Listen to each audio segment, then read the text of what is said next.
But the White House has been trying to defeat Benjamin Netanyahu, and it's going to be a very close election in Israel. They have a parliamentary system, which is a disaster. Parliamentary systems are a disaster because they swing nations hard left, and they can't get out of it. Whether it's Italy, whether it's the UK, whether it's France, and you can see the struggles in Israel. You can barely put a government together, and it's always the lowest common denominator, 2 or 3 people that hold sway over the whole thing. But neither here nor there, Obama is trying to defeat Netanyahu because Obama is an Israel hater. An Israel hater. And you'll remember mashed potato face, John Kerry, was going on about how Israel, or at least he intimated, was an apartheid society.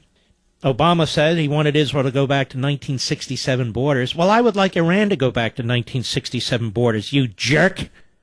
Or ISIS. Or on and on and on. Luckily, he doesn't say I want Russia to go back to 1967 borders or they'd own half of Europe. Anyway, Jonathan Schanzer is Vice President for Research at the Foundation for Defense of Democracies. This is a wonderful think tank. And he just posted this message on Twitter. Senior legislator to me, I assume he means an Israeli legislator, but perhaps an American, either way. Netanyahu's invitation was cleared by state.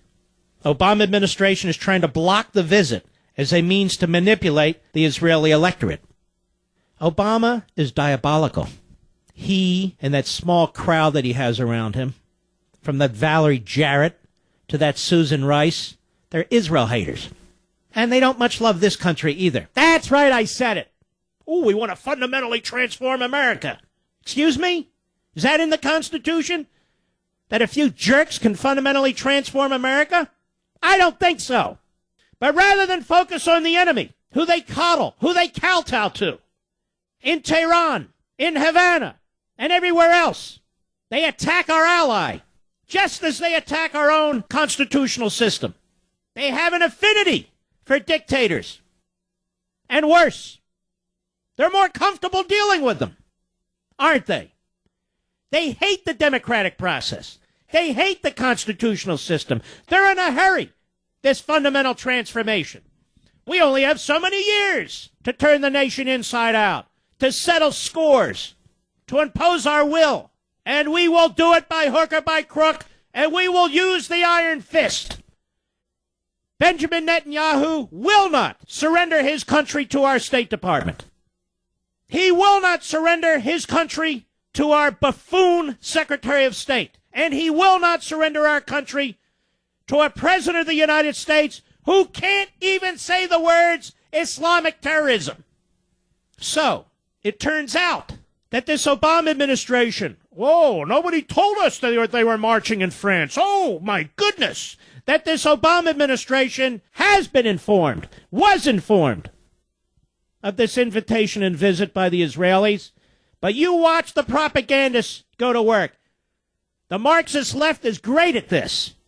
And the Praetorian media will dutifully regurgitate and burp up whatever talking points it's given by this government.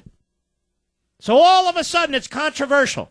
Not Obama's sellout to the goons in Cuba.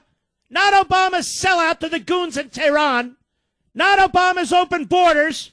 Not Obama's unconstitutional activity. No, there's a controversy because Congress wants to hear from Benjamin Netanyahu, and Obama's trying to undermine him with his own electorate in Israel.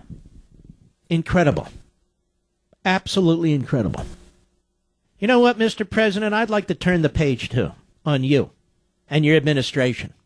Unconscionable, diabolical, dangerous, and destructive. Everything you touch turns to crap, despite your phony State of the Union speech. Absolutely turns to crap. You've destroyed our healthcare system. You've destroyed our budget process, what was left of it. You've destroyed our immigration system. Oh, we're going to fundamentally transform. You're destroying our capitalist system. You're destroying our military. You're destroying our police departments. You've destroyed the rule of law. Your cronies have used the IRS to go after your political opponents. That's your legacy, pal. Not the one that you concoct with your third-rate speechwriters running to Idaho. Oh, let me tell you what I'm doing for the middle class. Never been to Idaho before, you know.